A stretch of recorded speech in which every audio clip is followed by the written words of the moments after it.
Brené Brown says authenticity is not something we have or don't have. It's a practice, a conscious choice of how we want to live. Authenticity is a collection of choices that we have to make every day. It's about the choice to show up and be real, the choice to be honest, the choice to let our true selves be seen. We are Gold Ivy, a health company dedicated to simplifying health and wellness. The industry is lacking the honest experience and grit required to overcome the struggle, and we're here to fill that gap. You decide what works for your daily life and how to transform our lessons into your gold. Join us on the fearless pursuit of self-discovery and growth. This is Ivy Unleashed, a Gold Ivy production.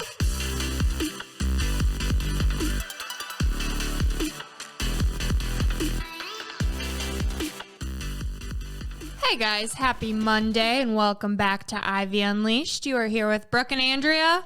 How are we doing today? Great. I am actually excited about this episode because authenticity means we just get to be honest. So if you don't like our authentic self, I mean, we can't really do anything about it. Take Sorry. it or leave it because we're just going to be real and raw and honest. I mean, like always, but we're going to actually kind of dig into what that means. A different level maybe of unapologetically being us. Mm-hmm. If we haven't already, welcome.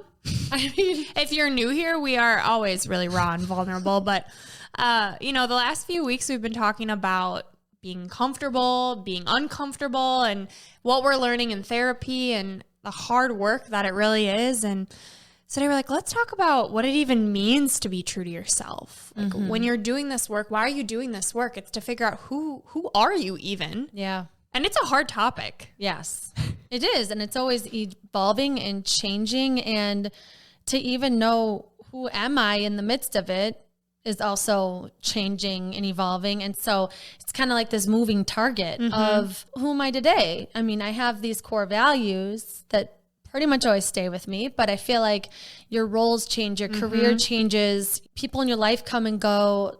It's hard to always be aligned because things are always changing. Yeah, and I think too, this decade with social media, how do we know who we are when we're always comparing? I think my age and something I'm noticing is this question of who am I is really dictated by the outside noise.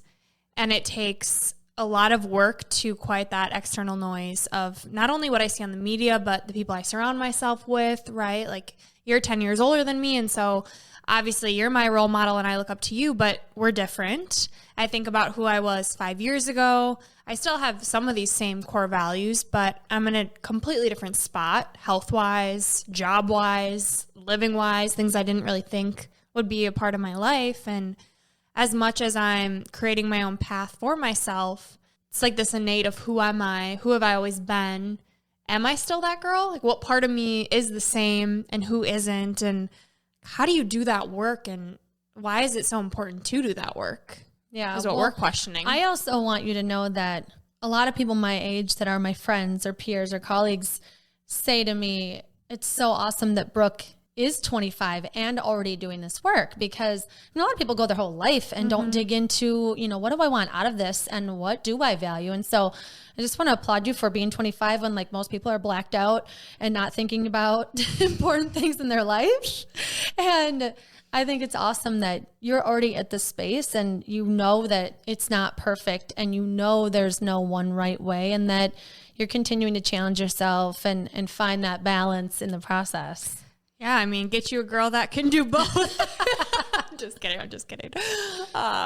So yes, I am doing this work, but I still question, like, what does this even mean? How do I get to a point where I know who I truly am and I understand I'm taking into account that different seasons, it's going to be different, it's going to be ever changing. But I'm curious, what does authenticity mean for you? What does this work look like for you? What got you to this point that you're at now? I think about feelings. I feel like if I'm authentically living my life, I'm proud of myself. I think I get this gut punch if I'm lying or if I'm over exaggerating or if I'm engaging in conversations I don't actually feel that way about. Like I get that off feeling. And that to me makes me think about being authentic. Like when that feels a little bit off, I know I'm not really aligned. Or, you're going to bed and you're like, why did I even say that? Like, why didn't I stick up for what I know? What do I stand for? And why didn't I say something? And so I think a lot of times for me, it's this feeling, I get this off feeling. And I do wonder what it's like for everyone because I only know my own experience. Yeah. And so I tie it to truth telling, whether it's telling the truth about who I am or what do I enjoy or what am I upset about? Sometimes, we walk through life and we have this anger and we're yelling all of a sudden, or we're being super controlling about something and we think it's totally valid. But sometimes it's like, if you notice those big feelings or emotions, you can dig in to identify like, where is that coming from? And so therapy has been a big part of that for me, is kind of saying, yeah, we can have emotions and that's part of being human, but what do they mean? What are they telling me? So when I'm having those big emotions, I like to kind of think about that messy part of me. Like, what is it in me that needs healing that I can address in therapy so that I can authentically live my life in a way that doesn't negatively impact people, and when I'm telling the truth about those things, and I feel like therapy, like there's no choice. You have to get to the root of things. You have to get to the truth of how you're feeling. I don't know. There's something about telling the truth that I gain self-esteem from it. I'm more confident when I feel like I'm just being fully honest about who I am and what I believe in. And anytime I get away from that, it lowers my self-esteem. I feel worse about myself if I'm not being honest. I think it takes a certain level of confidence to be authentically who you are, to own your emotions and how you're feeling, and to not just quiet that and stay, in your little bubble, and to speak up for yourself and what you believe in. It's like working on being okay with who you are and how you feel about certain matters. And maybe that comes with age and comes with work. But I'm just wondering how, like, you have always been, to me at least, a very confident person. And so thinking about people who maybe aren't as confident or second guess themselves a lot, or the things that they believe in and don't know who they are, what are the steps to take to become authentic, right? Like, why is this important? What does this even look like? I think that when I think about my experience with that and I think about how to get started, I like to think about, when am I feeling confident? When am I feeling relaxed? And it just takes some reflection, I think. I think you just have to start thinking about, when is that for me? And if you don't know what you want, how can you attract what you want if you don't know what you want, right? So you're going to have people in your life that you don't even value their opinion because it's so different than you, because you're so confused about what you want out of life. And so I think it's just reflection. I honestly think the whole key to being authentic is reflecting. And it's actually something I really struggle with, to be honest. I know you think I've got it all together. I don't. I'm working on that. Like, I wake up in the morning and I know I have this time set aside before my kids wake up, but I'm like, I need to jam pack it quickly with my exercise routine and editing time for Gold Ivy. And I push aside the reflection time. And I think that's what I should be prioritizing first, and I think about, Britt Williams' episode, we talked about having this model calendar where basically you're aligning with your values and figuring out how you're going to spend your time in your day, in your week, in your months, in your year. And if I just took 1 hour a week to do that, I feel like it would just set my week on fire. I don't know why I'm not doing it, because I would have value in everything I'm doing and where I'm putting my attention. And it's less than 1% of my entire week. And I feel like I really need to make that a priority, because that's when I would be saying, these are the values that I want to embody, and this is where they'll go in my week. And so I'm actually struggling with it, to be honest. I'll help you. Okay. Sounds like you could use some accountability. Yeah. I mean, that's something that I've put into my daily practice when I wake up on time and my morning goes as planned. Is first thing I do is meditate, get my head clear, and then I journal, and I just force myself to write 1 page, whatever I'm thinking, just get it out. And the more I do it regularly, the more I'll have different prompts, right? So like Ivy reflections or things like that. But if I'm really out of it and I just need to get in the practice of kind of the brain dump, is just writing down anything that comes to my mind. And what's been really powerful is reading it after and being like, this is how I feel. Okay. Like reflecting back a step further and saying, okay, this is what's actually up in my head. Like, this is truly how I'm feeling, and kind of looking at from an outsider. It's just an interesting perspective. But I think about being in line with who you are and what's important to you, and needing this quiet time, this reflection time. But then I also think a huge part of confidence is your self-worth. Like, why is how you're feeling important? Why does it matter? What do you have to offer? Why should people hear what you have to say in a way? Or pour time into yourself. Yeah. And I think that's a lot with clients when it comes to health coaching of, they want this new identity of someone who does take care of themselves and is fit. And that first step is really adopting that new identity and having that self-worth. I think it kind of goes hand in hand. You can't be an authentic person if you don't have self-worth and believe in your importance and why you matter. Yeah, it's hard to think about how all different types of people think about this, because what if you don't value being honest? Mm-hmm. What if that isn't one of your core values? And I feel like that to me is so much of what being authentic is. It's my true self. It's how I truly feel. Yeah, and I just want to plug too that when it comes to authenticity, there's so many different people's opinions out there on this, whether it's like research and science behind it, different people's opinions. And, we're going to get into that later in the show, but I just want to call out that it's different for everyone. And as we're doing this work, we're learning what it means for us. And that's what we're sharing. We're not saying that this is how you be authentic. We're just kind of picking apart how we're feeling about it as we're in the midst of this. And even the experts, I say with air quotations, disagree. Well, one thing I feel like they do have in common, though, is that it's about walking the walk. Like, you can say whatever you want, but I think being an authentic person is having these thoughts and ideas and actually following through with them too. It's kind of like, I think it goes kind of with accountability for yourself, is checking in, like, what do I value, and am I living it? Am I walking it? Am I saying that, I believe in whatever it is and I'm worshiping it, or I'm going, I'm showing those values to my kids. And it's almost like not even an option when you're a parent. Like, they are watching you at all times. And so, and they'll call you out too. I mean, Cora's 8 and she'll be like, you said that, but you didn't actually do that, which is nice, but also super harsh sometimes. And so I think it's too really picking and choosing what you decide to say out loud, because if you do want to walk the walk, you're going to have to really live this out. Yeah. It comes down to integrity, right? I think, and we've talked about that in our confidence episode, is making and keeping these promises that you're making to yourself is building your confidence. And when those promises that you're making to yourself, I think, are in aligned with who you are, what you want in life, that kind of just builds up that muscle of authenticity in a way. I think too, like you said earlier, Brooke, it can get really complicated with other people's opinions with social media and everything, like hearing that noise and making it question, what do I value? What do I believe in? Especially right now where things are so polarized, I feel like, whether we want to admit it or whether we like it or not, we value other people's opinions, and I hate that I'm obsessed with words of affirmation. I need it. It's my love language. And so sometimes I need it, but also, how much do I value that with who I am? People telling me you're good at this. Is that why I'm doing it? Yeah. Would I believe it if they didn't tell me? Right. Yeah.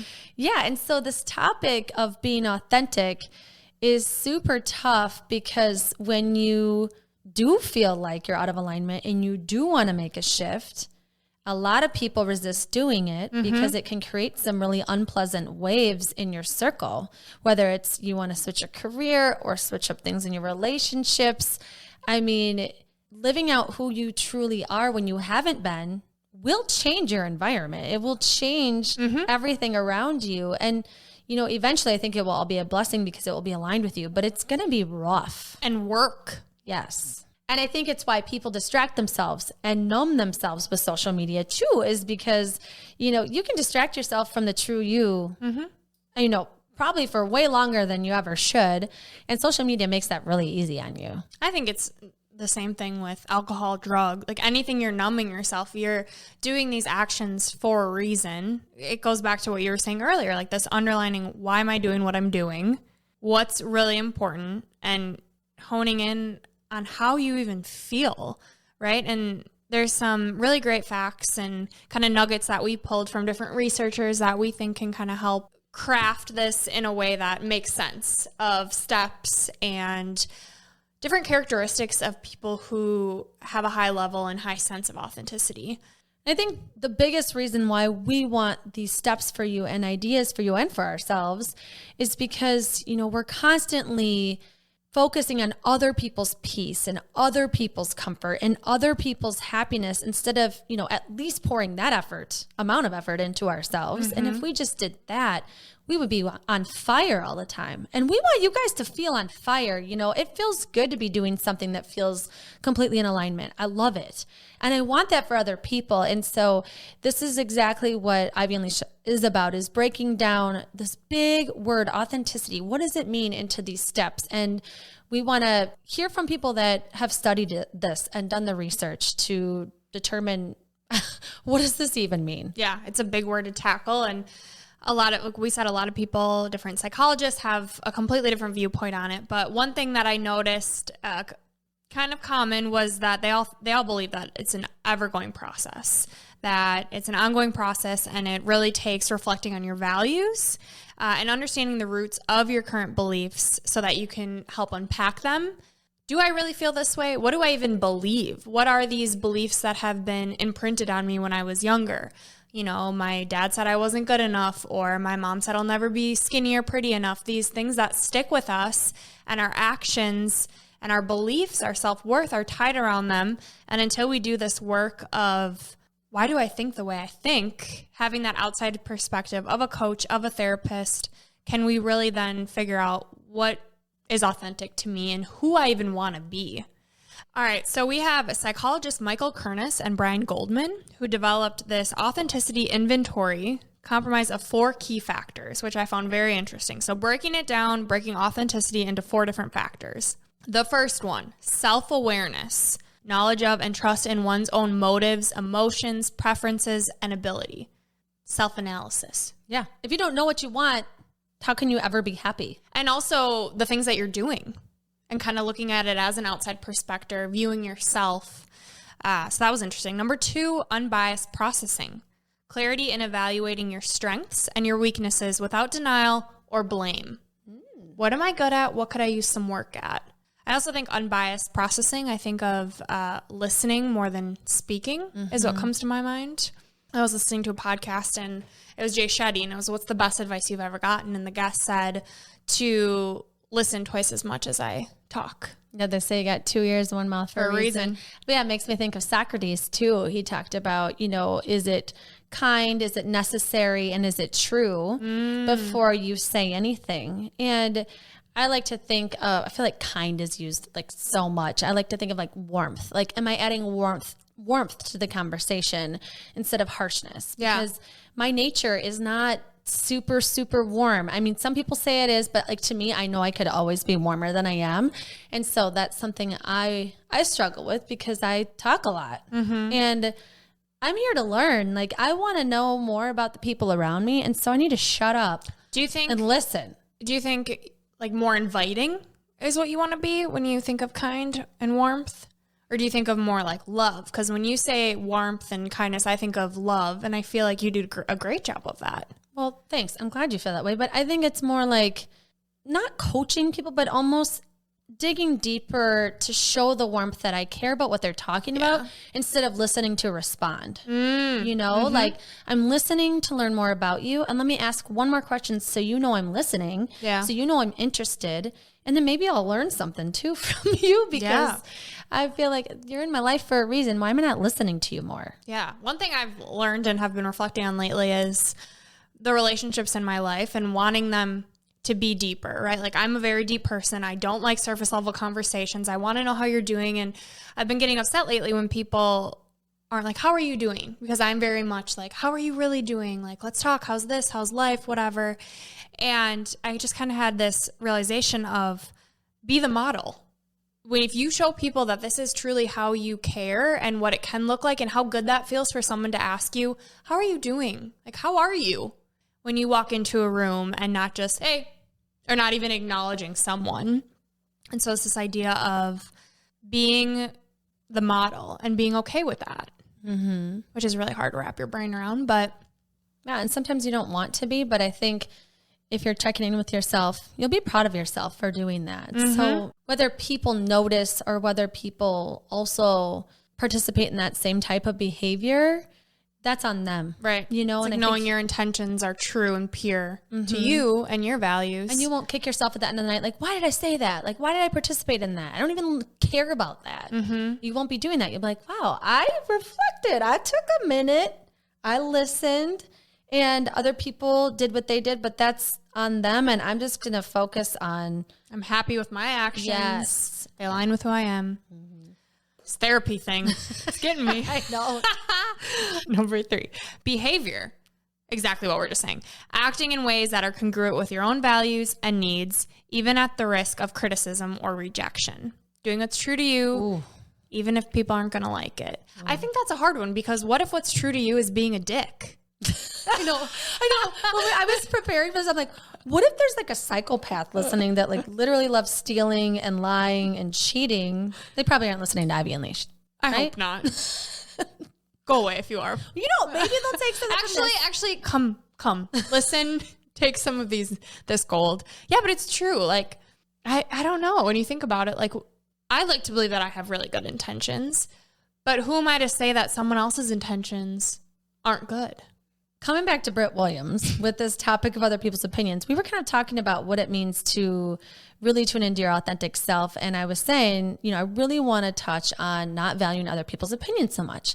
And she said, actually, it's important to take in what they're saying and consider it in case you're too wrapped up in yourself that you don't even realize what you're doing to someone else. Or, you know, if you love them that much that, you know, there's someone that truly cares about your well-being, and that's why they're saying it. They're not saying it to make you feel like an asshole. They're saying it so that, you know, they know that maybe you don't mean to do it or whatever. And so she's like, sometimes I do need to consider what other people say, check in with your values, check in with your authentic self, see how it aligns. Maybe you kick that opinion to the curb, and maybe you consider it and shift a little bit, because, you know, we don't have all the answers. And sometimes we do need to hear how other people are feeling. Yeah. And, you know, if you were feeling a certain way, you would want to tell someone that that's the way they're making you feel, just like vice versa. If I'm coming off in a way that isn't loving and respectful, and I am wrapped up in this self growth, you know, I want someone to put me in my place, or at least have that open dialogue with me. I think that's something that I worry about in doing this work, is the being selfish, right? And like the questioning my every move and being so up in it. And Nikki, who we had on with acupuncture, she looked at me when we were here and she's like, you need to be more selfish. And it's like, okay, I'm doing this work. I'm focusing on me. How do you have that balance of doing what's true to you, focusing on you, but then also giving? It's just this Being learning. a human is hard. Yeah. It's so hard. I didn't sign up for this shit. I'm just kidding. I also just thought of, I was actually on TikTok last night, and I found this woman. Her name is Melissa Williams, and she's all about living an authentic life. And a quote of hers was, so many people are trying to be liked that they're missing out on being loved for who they really are. Oh, I got chills. I know. And it's so true. It's like you walk in a room and of course you want everybody to like you. But if you're so focused on that, you are never going to please everyone. And half the time people aren't even thinking about you. They're thinking about how they feel and how uncomfortable they are in the room. So I think just staying more aligned with, I'm just going to be true to me in this room. And if people don't like it, whatever. Yeah. And that kind of goes into number 4, relational orientation. Close relationships inherently require openness and honesty. When you're true to who you are, you show people that it's okay to be you, and it gives them permission to be them and to live authentically. And you can't have those close relationships if you're not open and true and speaking what's on your mind. I think it's a practice for a reason, because it's hard. But knowing that when you're in that room, that this is who I am, and I want people to love me for who I am and not this fake persona that I'm trying to be, because eventually that's not going to hold up. Right. And everybody's perception is of you is different than your own. And so you just, if you keep shape shifting for all these people in your life, you're going to be exhausted. Yeah. And you're never going to win. You know, I think the best way to win is to get aligned, you know, to just think about, you know, am I coming from this truth, from this authentic place of who I truly am? You do you, boo. That's my piece of gold forever. Oh, yeah, it's an ongoing process. And just to wrap it up, they list out some characteristics of authentic people that I thought was fun and I'd like to share. They tend to take time to develop an opinion, speak their mind, respond to internal expectations rather than external ones. What you expect out of yourself. They forge a unique path to fulfill their passion and purpose. They aren't threatened by failure and can admit their faults. They're often less judgmental of others and have strong self-esteem, which I think goes hand in hand with self-worth and self-esteem. So this article I found on Psychology Today, and it's really great. There's a lot of other great nuggets in it, and so we'll plug it in the blog for you guys to check out if you are interested. Sometimes when I'm thinking about self-worth, which is so important, and that's something that Brooke and I really want to help build, and the people that listen to us, is your self-worth, is really thinking about, do I feeling worth this effort? You know, if you're listening to us and you're thinking, you know, this is a lot of work. They constantly talk about how it's a lot of work. Why do I even want to do this? It's because you're worth it. You're worth the effort. And if you think about your friendships and you think about your relationships, you know, is it true love? Or is it even a true friendship if people don't have access to the real you? You know, think about who's in your life. Okay, maybe your self-worth isn't super high right now, but everybody has relationships. And if those relationships don't have the true you, that you know what you value when you're living it out and you've expressed that to them, who do they have access to? Who is this? Mm-hmm. Walking around with, you don't know your identity, you don't know what you value. It's like, I feel like walking around blind without getting the joy and the happiness, because when you do things that align with those values, it lights you up and you're spreading joy and you're spreading the happiness and giving people, like we talk about, permission to do it for themselves too. Yeah. I think, how do you know what your purpose is if you're not putting this work into yourself?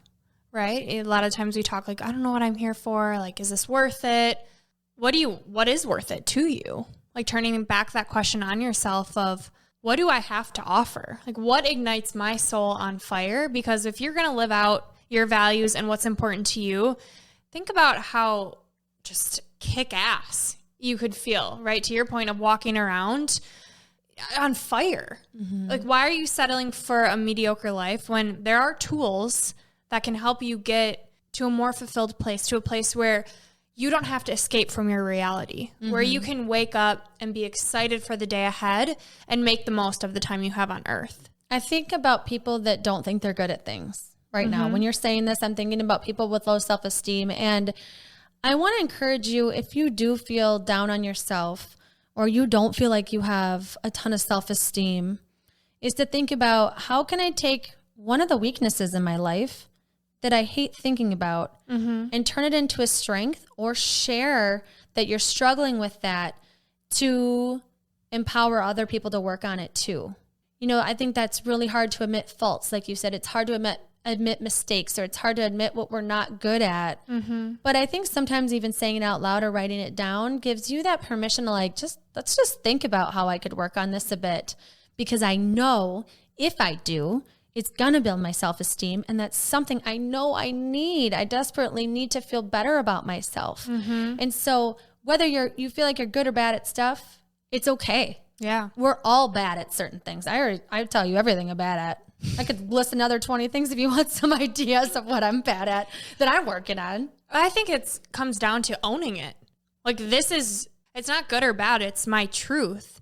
And I think when we talk about having low self-esteem and feeling not good enough, right? Being honest with how you're feeling, where are you at, and where do you want to be? And what is it going to take to get there? And also, you weren't born feeling that way. No. You were not born feeling low self-esteem. Something happened to you. Lots of things probably happened to you. Life. Yes. And it's okay to work on healing those things. It's okay. Like, we're giving you permission that, like, whether it's a therapist or any free resource you can get your hands on, that something's happened to you probably numerous times that makes you feel like you don't have that self-esteem.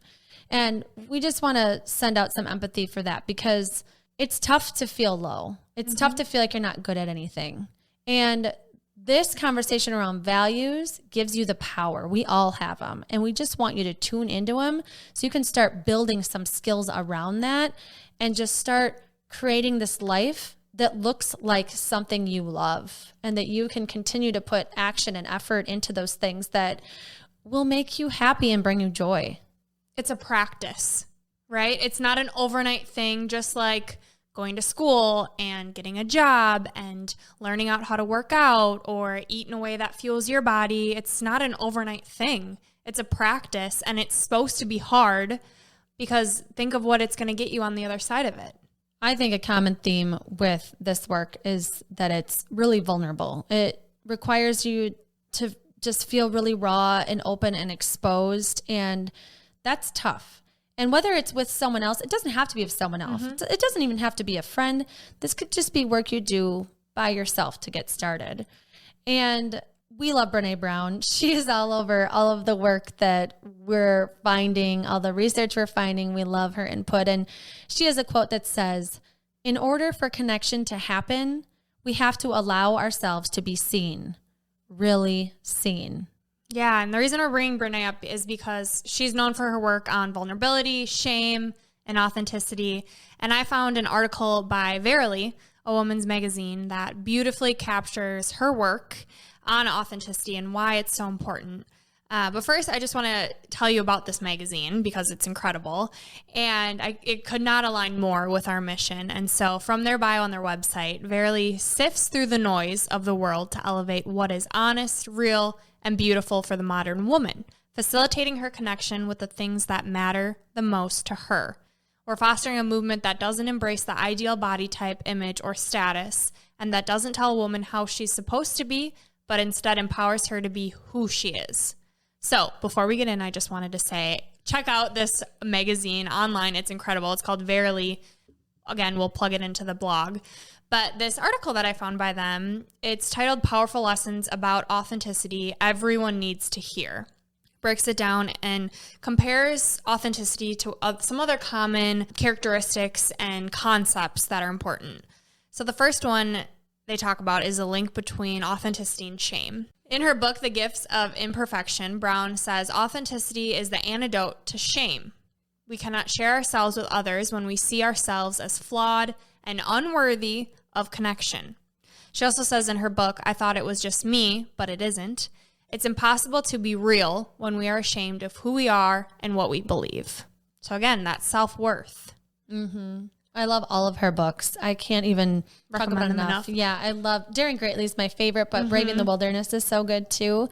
And what I love about her books is she is open and raw about what she sucks at, which gives me permission to think about what I suck at. I mean, you laugh along with her because you're like, how is she saying this to the world? Yeah. Like, and it's wonderful. She's saying like, you can't heal yourself if you don't cut it open. You know, you've got to be open to this. And I think, why can't we all just do it? We all suck at things. We all have imperfections. I think her work she's like a trailblazer. And I know that you can pick anybody apart that's a researcher. You can pick apart their work. But how can you pick apart someone? I mean, I don't see how you can pick apart Brené Brown. Someone that's literally saying, just be honest about what you're good at and bad at and figure out where to go from there. And her whole thing, too, is she's doing the work. And this big quote of hers is, you know, when you're in the arena, if you're not in the arena with the person that's doing the work, you don't have an opinion because you're not in there doing it with them. So I love that she is doing this work, voicing her struggles and talking about it like we are. She says boundaries support authenticity, and those who have a strong sense of their own identity and the ability to express it always have healthy boundaries. And she says that setting healthy boundaries is simple. It comes down to letting others know what's okay and what's not. Yeah, and I remember from her book saying you can only be your authentic self if you've created boundaries in a way that support that. You know, if things aren't in alignment with that, you feel threatened or unsafe and you feel like you can't be yourself. So if you don't have the boundaries in place, you can't be you. Yeah, and people want you as your best self. Like if you're not doing what's true to you and aren't you, the people around you can feel that. Or even if you're struggling and you're just being honest about wherever you're at. I think that's what people want. Well, it's that vulnerability that's hey, see me. Here's what I really am, who I really am. All right. And the last one that I love is authenticity is key to compassion. So again, in her books, The Gifts of Imperfection, she says, we can't be compassionate unless we're authentic. Being real with people then is not only essential to connection, but also to compassion. You have to be kind to yourself first and then to others. It's so true. I love all those lessons. I mean, if you think about it, you move away from shame, you're being kinder to yourself. You know, you're able to be more compassionate to people. I feel like all of those things will add value to your life. Mm-hmm. And so much of our life, we think about what we're doing, what we're performing for people. We're trying to make them praise us. And more of it thinking about like, who am I being? Am I being me? Mm-hmm. It's just so important to think about like who you are, and who you are is determined by what you think. Mm-hmm. And this makes me think of Brooke Castillo. She talks about thoughts all the time. And she says, if you focus on who you are, it ultimately will determine what you do. And like, it couldn't be more simple than that. It's so true. Just focus on who you are. And when you do that, everything else will kind of fall into place. It's still going to be messy. Like we're still human beings and it's hard and there's outside noise, but continuing to focus on who we are.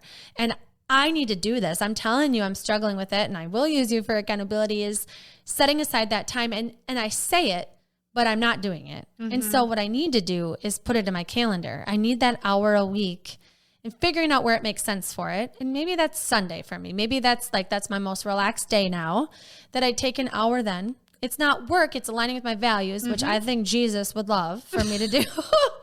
I'll be nicer. I'll be kinder. I'll have my boundaries in place.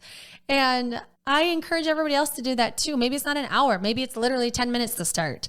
To set aside the time, but actually schedule it so it does happen. Yeah. Our thoughts create our actions, right? And when you come back to these thoughts, it's identity. Who am I? And if you don't like who you are, what is that identity of someone that you want to be? So when we think of behavior change, we think of, adopting the identity of someone who does eat a certain way that fuels their body, or does love themselves and has a positive body image. Whatever it is, I want to get to the point that it starts with your identity and being in aligned with who you are, or maybe who you want to be, and starting with crafting that. What is this identity? Who is this? What do they do? What do they think? And just start there. And do what feels right, what feels good in your gut.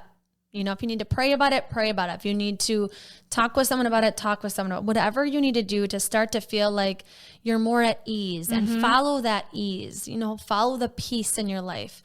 When you're not in an alignment, it doesn't feel peaceful. It does not feel at ease. I feel like that can be your compass. Follow the ease, follow the peace. And if you need help, we're here for you. And we have resources and all kinds of research that we'll connect in the blog so that you can read it and see what speaks to you. Yeah, and follow that ease, but also know that it's hard work. It's practice. It's called to practice for a reason, but you will notice that the more you do this work, the more peace, the more ease you will find. I love that thought. And we are going to keep challenging you to be your authentic self, and we are going to keep challenging ourselves to show up authentically for you as you listen to us, as you watch what we're doing. And hold me accountable, because I want to keep diving into this, and it's not always easy. Well, we got a whole business to keep us accountable, so there's no out now. Yes. All right. Well, now it's time for our 3 gold stars. Number 1, write down what comes to mind when you think of being at ease, and how can you create more of that feeling. 2, reflect on what environments give you anxious feelings or uncomfortable feelings, and what you can do to prepare yourself, or how you can limit your time in that environment. And lastly, number 3, think of a supportive relationship where you've given access to your authentic self, and what benefits would come from being even more vulnerable with them. And today, your piece of gold comes from Clarissa Pinkola Estes. From Women Who Run with the Wolves. To be ourselves causes us to be exiled by many others, and yet to comply with what others want causes us to be exiled from ourselves. This is Gold Ivy signing off. Listen to your truth and go chase your gold.